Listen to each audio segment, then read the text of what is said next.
forgotten how to say.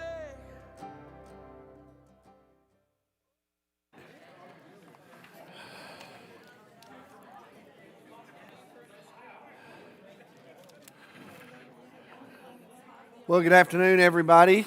How are y'all today? Hope you're doing well, and want to welcome you to our Bible study today. Those of you that are in the room, and also those of you that are online, we want to thank you for joining us today. And we are in Exodus. We're going to look at Exodus 21 today and start somewhat of a detailed journey through the book of the covenant. And as I shared with y'all last week, that's really where we started last week. You get to Exodus 20, we get the 10 Commandments, and the Exodus 21, we really start this, what scholars call the book of the covenant. It'll take us through, really all the way through Leviticus. I mean, there's actually an ending where the covenant is dedicated, in particular, later in the book of Exodus, but there's still going to be comments about it and material shared that's connected to the book of the covenant till we get into the book of Leviticus. So I just want to remind you the setting, if I may, because what we're going to talk about today is a little hard for us, I think, to discuss because it's a difficult topic. But I just want to remind us all, the ancient world, remember if you take the traditional dating of Moses, then the Exodus happened around 1445 BC. So if we go back 2,000 years to the time of Jesus, then we're going to have to go back another almost 1,500 years. So we're 3,500 years removed from what's happening here, okay? In the ancient world, I guess to say it politely, was a rough and tumble world. It was unfair, it was unjust, it was violent, vengeful, it was tribalistic. And so we have records of just violent activity that took place, particularly when acts of violence were repaid. That still happens in parts of the world, unfortunately. For example, when we first started working here when Cindy and I came here to begin our work here at our church, we had already been working in West Africa. And I think those of you who were here at the time remember that. That was already a part of our ministry and our calling. So we brought that with us to you.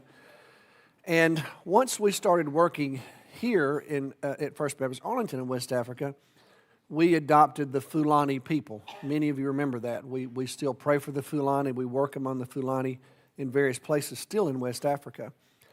But in one of the places in particular, when we first started going, we sent a team in to do a scouting trip. So this has been years ago here.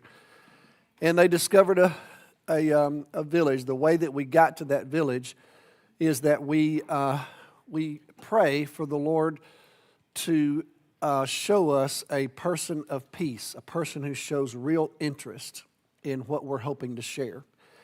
And you just never know how that's going to happen. And so we had a man from our church that Cindy had trained and his best friend, who was a colleague of his at work. We sent them out to do some research among a group of Fulani villages because they're hard to find because the Fulani are nomadic people. But they found a Fulani village. Obviously had to have a translator with them. Well, for various reasons, it was time for them to leave, and they were on a main road. I say main road. But there are trucks that go up and down that road. They were about 7 hours from the capital. Cindy was back in the capital. Back then, we only had satellite phones. Didn't have hardly any way to communicate with each other. So the guy from our church called Cindy on the satellite phone and said, "We need to come back." And Cindy said, "Well, we have no way to come get you." So if you ever think about going on a trip with Cindy, just keep that in the back of your mind. I'm used to it, but if you're new with her, you might not quite catch that. She said, "Find a way back. That's on y'all. There are vehicles up and down that road all the time. You got a translator with you. Find a way back." So they went out waiting on the side of the road. Well, you had these two Caucasian men in the middle of a very remote part of West Africa. Y'all got the picture? My wife's walking in right now, so y'all don't tell her what I just said. So, because it's always really fun to travel with her. It's really awesome, and it's very accommodating. And so they're waiting on transport to get back to the capital city. And Cindy said to them, if you ever get a gathering of people, tell stories and just see what God does. So we had been praying for a person of peace for them to discover. So they decided to tell the story of Elijah on Mount Carmel. And so had a translator who was with them. They tell the story. They actually got some little twigs, and they had a lighter, and they lit the little twigs on fire and explained how, y'all know the story on Mount Carmel, where they, all that. But anyway, finally, they get the story told that God consumed, everything that was put in front of them. And they said, does anybody have any questions? And one of the men raised his hand and said, can you tell me how to become a follower of the Jesus way? They had not mentioned Jesus. They not said one word about Jesus. So, okay, that might be the person of peace, okay? Because they've been telling the story of Elijah. So that's how we got to that village. So the very first time Cindy took a team to that village, when she got there, she was informed that a few days earlier, there's a huge village right next to them that you can see. It's not, I've been there several times, so I came on the next trip. But on this trip, you're in this village, and you just look out there, and there's that village. Well, that village is a Hausa village, and this village is a Fulani village. They've been living beside each other for hundreds of years, and they can't communicate with each other because the Hausas speak Hausa and the Fulani speak Fulani. Or, they speak a language the Fulani speak. Isn't that interesting? They live right there by each other in the middle of nowhere, and they can't communicate with each other. But anyway, the Fulani cows had gotten into the Hausa's fields because the Fulani have cows. And so right before Cindy and them got there, the Hausa men came into the Fulani village one night and took out, I can't remember how many it was now, 10 or 12 men, and just killed them. In other words, violence, justice in some places in the world are not really measured. Does that make sense? You just do whatever you want to do if you're stronger and more powerful. The Hausa village is way bigger than the Fulani village, so there was nothing they could do about it. Well, the ancient world was that on steroids. If something happened in my community, we may mobilize and go to your community, and we would exact revenge however we chose to do it. It didn't matter. There was nothing really to govern how we did it. Does that make sense? That's the world Israel is in. So the question is, how are they going to act? What's it going to be like to somehow be the people of God in that kind of environment? That's the question on the table. And it's to be determined because Israel has been living as slaves in Egypt. So if you think about it that way, y'all, they've never been a nation yet. They've just always been a family, Jacob and his children. But now we're several hundred years later, and they are actually a nation. Well, what kind of nation are they going to be?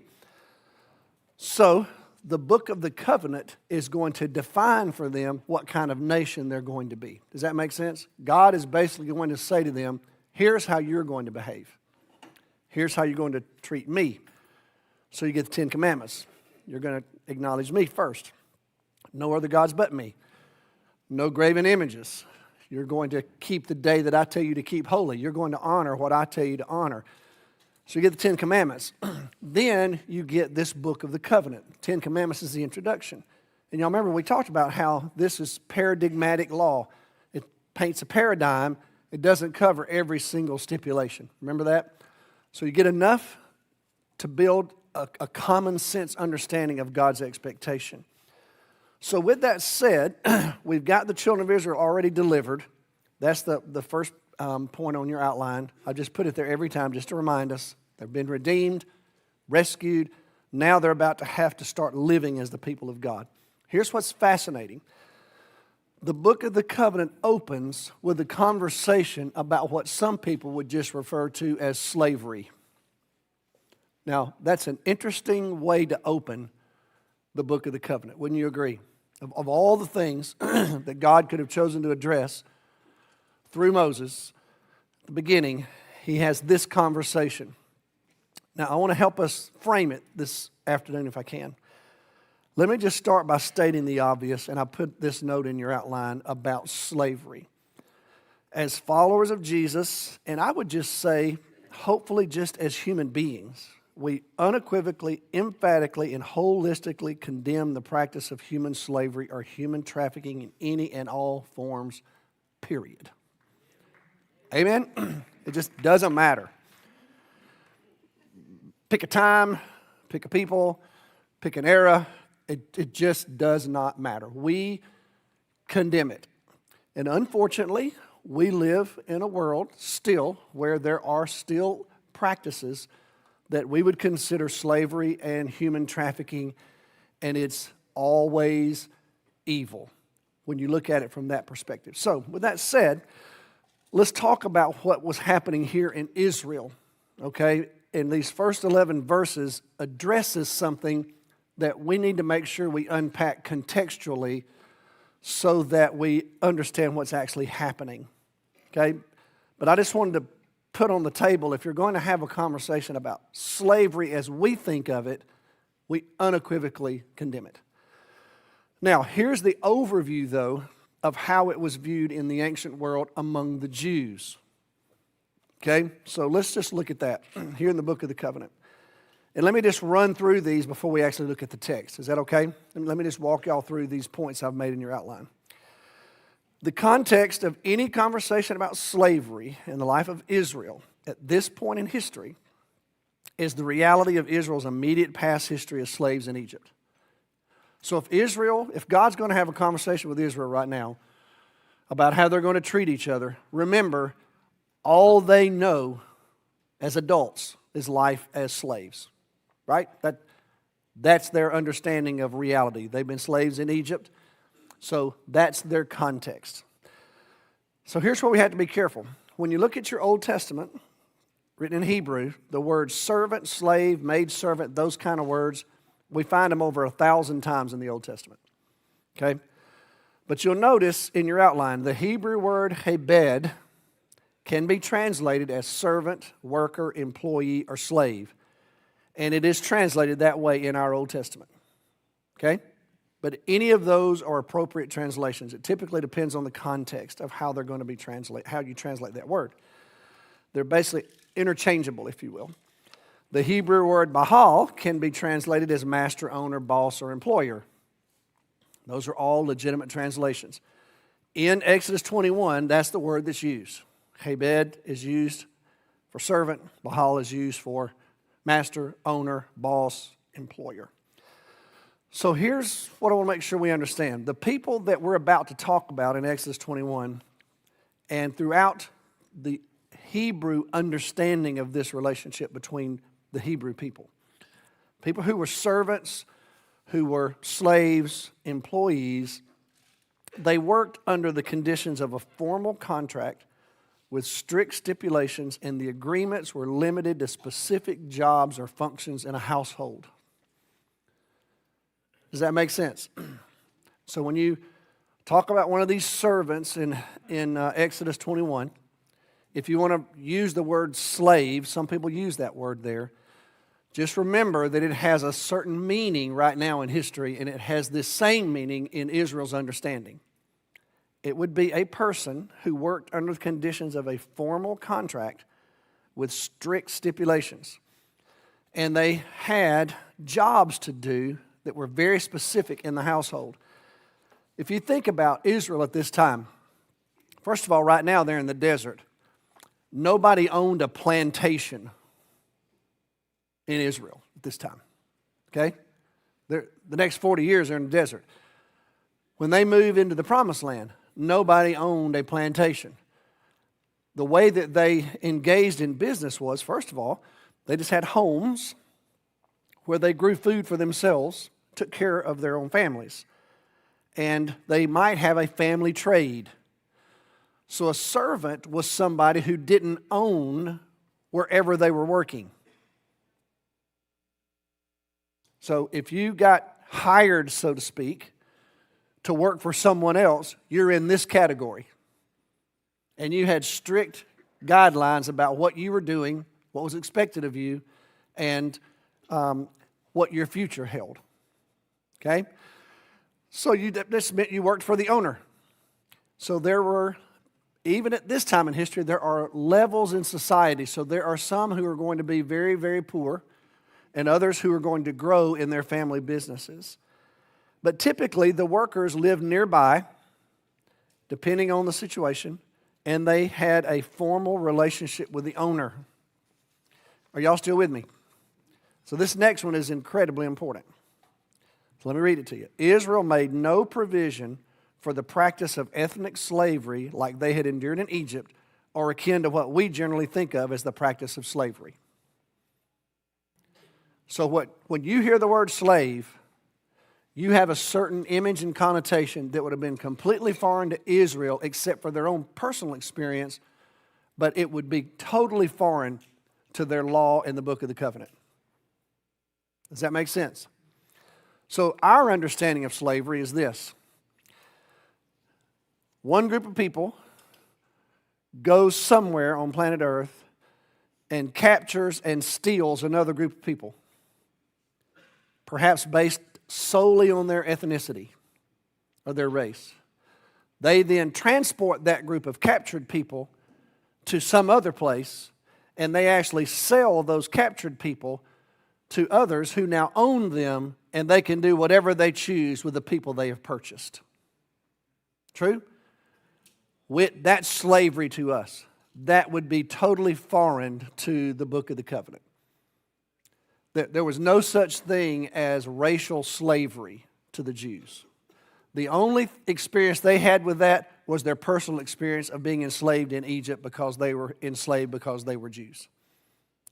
That was not tolerated in their society, and it will not be tolerated in their society. Everybody got that?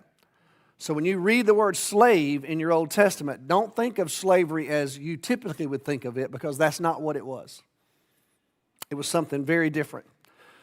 It was more akin to servanthood. I'm not minimizing it, so hear me carefully. But what I'm going to make sure we all understand is it's not slavery like we think of, where someone's been stolen from somewhere else, brought, sold, and you can do whatever you want to do. It's not how it worked.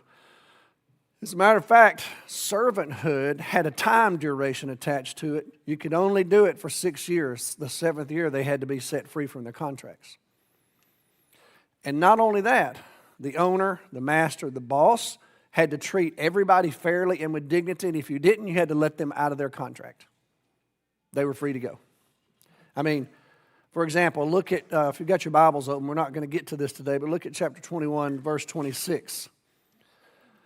An owner who hits a male or female slave in the eye and destroys the eye, must let the slave go free to compensate for the eye.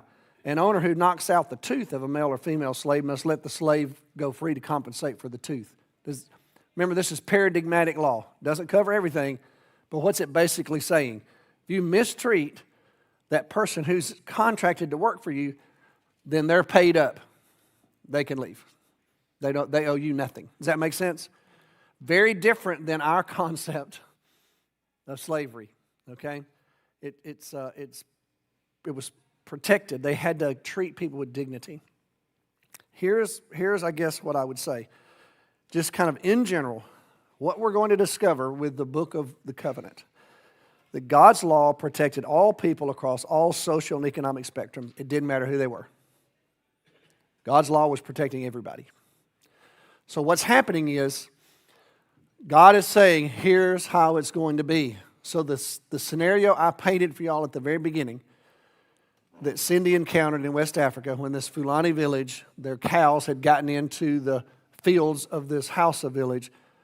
If this had been God's law, they could not have come into that village and killed the Fulani herdsmen. Does that make sense? That would not be allowable. There's a different way of behaving and relating that the Jews are going to have to live by if they're going to be God's people. And they are going to stand out in the ancient world, because in the ancient world, people did pretty much whatever they wanted to do. And God's going to say, you're not going to live like that. We have examples in the ancient world of slavery similar to what I just described that we think of. That is not the way the Jews would participate in servitude. Okay? So you had several different types of servants. You had foreign-born people who were allowed to stay in Israel and work. We have evidence of that in the Old Testament. You've got servants who were actually born into a household. So let's say that so-and-so gets hired for the next 6 years. He and his wife come, work for the owner, and they have a child. Let's say they have 2 children while they're working there. Well, those children are born into the contract that was made with the dad. So let's say that the daddy died out in the field at work one day. The children weren't going to be free to go. They've still got to fulfill the obligation that was made with their dad. So if the contract was for them to stay there for 4 more years, that's what they had to do. In other words, if you're born into it, that's another category. There are all manner of working agreements as well, working arrangements, different types of servants. But you have these, the most common one was the one we're describing today, the 6-year servant, okay? And God's law protected all of them, all right? So let's look at the text. Are y'all still with me? Does all that make sense? So we're trying to get our minds wrapped around what's really being discussed here. So, number 1, there were time limits placed on servitude contracts. Look at chapter 21, verse 1. Now remember, we've just had a worship service. We've made an altar. God's told them how to make the altar. And now God says, okay, these are the laws you're to set before them. He's talking to Moses. If you buy a Hebrew servant, he's to serve you for 6 years, but in the 7th year he shall go free without paying anything. If he comes alone, he's to go free alone. If he has a wife when he comes, she's to go with him. If his master gives him a wife and she bears him sons or daughters, the woman and her children shall belong to her master, and only the man shall go free. So here's where we start. We start with, first of all, just a basic understanding. Remember how the Jews were enslaved by the Egyptians, and they had no rights, no freedom, and they were slaves for life. Our image of slavery is similar to that, right? When we think of a slave, they're slaves for life. That's not how this works. It says if you were to buy a Hebrew servant, what does that mean?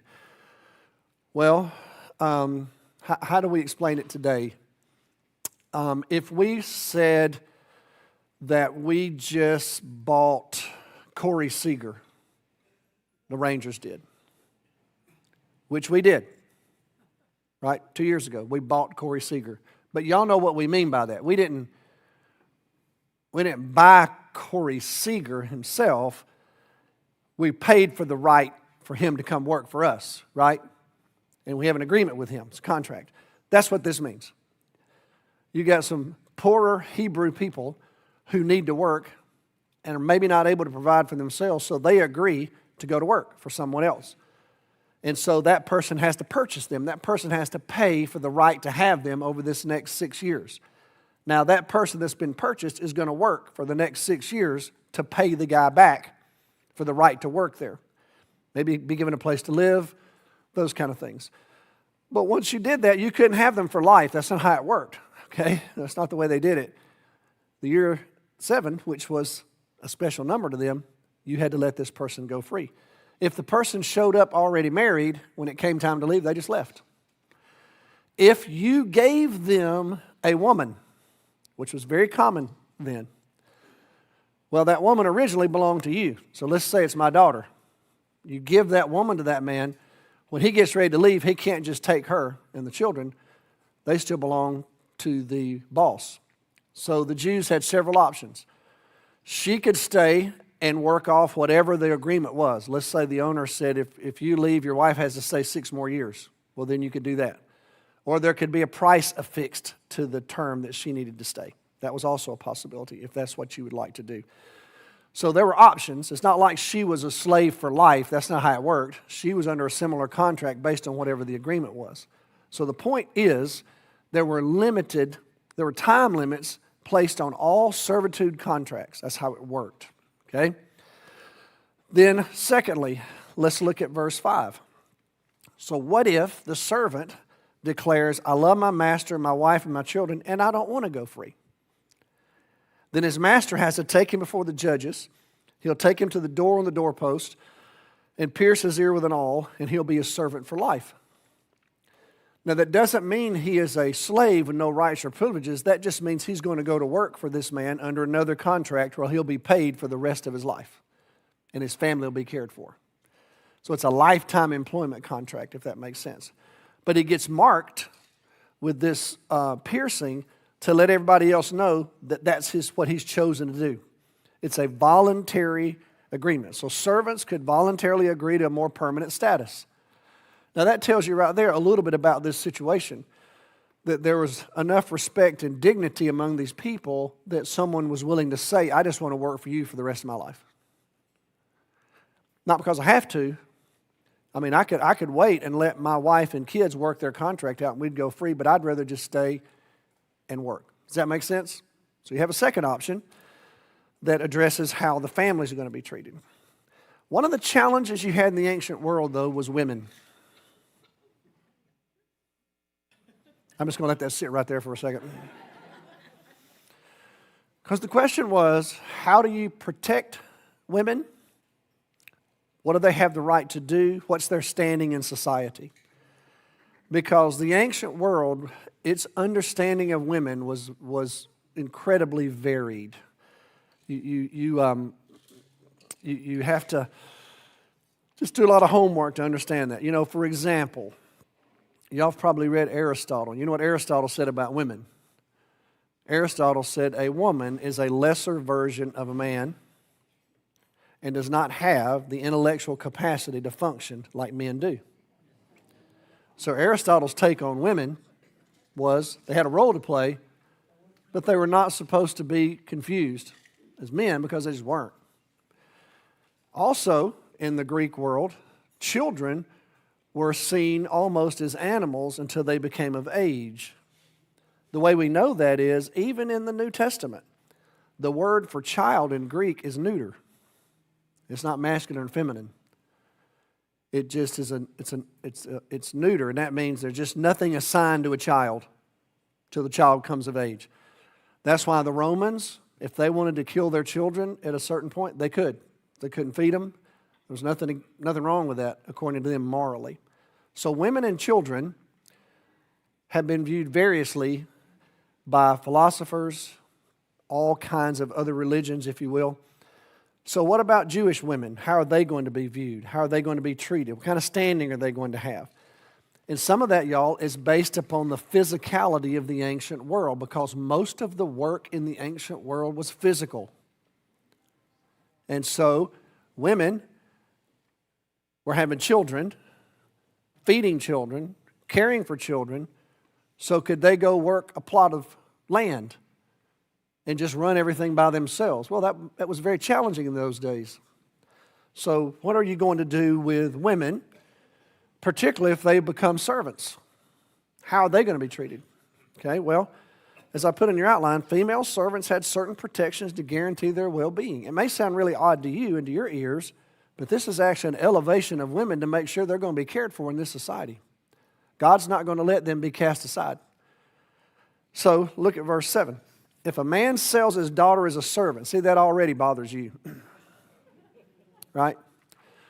But there were poor people who, when they looked at the future of their family, and they thought, there's no hope in this family.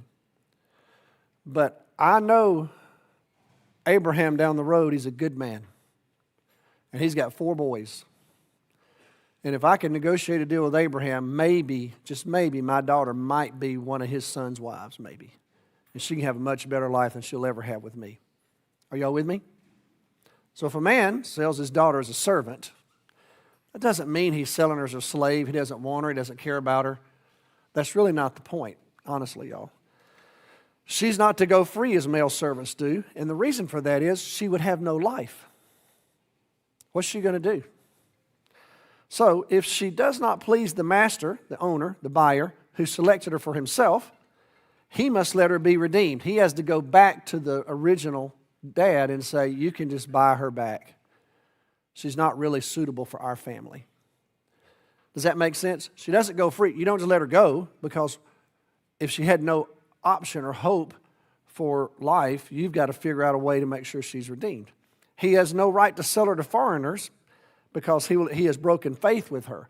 You can't sell her to a traveling caravan of Ishmaelites like Joseph's brothers did. You can't do that. This is a Jewish woman. We're not giving her away. If he selects her for his son, then he must grant her the rights of a daughter. If he says, you know what, I think she'd make a fine wife for my son. If he marries another woman, so this is kind of dicey. So what if the son decides he doesn't want her and wants to marry another woman, or he has her and still wants to marry another woman? Well, the man who originally purchased her has got to make sure that she will be treated like a daughter no matter what happens. Okay? That means she's going to eat, she's going to have clothing, and she is still guaranteed this relationship with her husband, with his son. And if he does not, look at verse 11, if he does not provide her, then she is free to leave and go back to her family, and there's nothing the guy can do about it. So underneath all this, y'all, do y'all hear what's happening? Underneath this, if you're going to enter into this relationship with this other man and you're going to purchase his daughter, then you better be ready to prepare for her, because if you don't, you're going to lose that money because she can just go back home at some point. It's a protection for women. Once again, it feels odd to us. I get it. We live in a very different society. This particular society knew nothing but arranged marriages. Nobody dated in Israel. They didn't have Match.com. If they did, it was between two daddies. Okay? That's how it worked. And guess what they thought? My daddy knows better for me than I do. That's what every kid thought. Would to God they thought that way now. Just would to God, right? But think about it. You remember Isaac? Isaac saw Rebekah. He knew that Abraham had sent somebody to go get him a wife. You remember that story? And the Bible says when Isaac saw Rebekah, he loved her. Because Isaac was thinking, my dad knows what's best for me. I trust him. And this is who he has chosen for me. I'm good. That was their society. It's not our society. That was theirs. But if you're going to do this, then you're going to do it with a certain dignity, and you're not going to do it willy-nilly. And you're not going to do it in a way that abrogates the core relationships of these families, and you're not going to abuse these women, because these women were not able to protect themselves physically, which then ended up the potential for them to be destitute. And so from the very beginning, right off the bat, God knows there's going to be poverty in these communities. He knows there's going to be people who have the ability to take advantage of their neighbor. He knows that. And he knows our tendency is to do that. And so the very first thing he addresses is just how they're going to relate to each other. And if somebody's going to go work for you, then this is how it's going to go down. And here's how you're going to take care of them. And if you don't do it correctly, then you're going to lose your investment. That's what's going to happen. And you're going to be obligated to care for one another. So the Lord is setting these people up to be very distinct in how they order their society from the get-go. Okay? All right, I'm going to stop right there. Thank you for joining us online, and we'll see you next week. Okay?